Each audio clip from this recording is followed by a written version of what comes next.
মাঝে মধ্যে কয়েকটি আলু আপনি ভেঙেও দিতে পারেন এভাবে।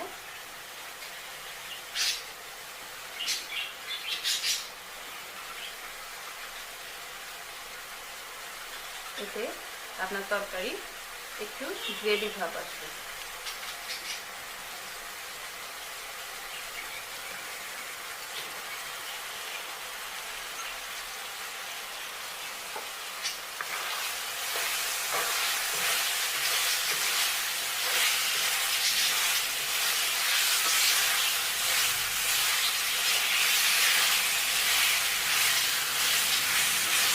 দেখুন খুব সুন্দর একটি কালার এসেছে আলুগুলি, হলুদের মাঝে লাল, চমৎকার দেখাচ্ছে। আলুগুলো একটু কষা হলে এর মধ্যে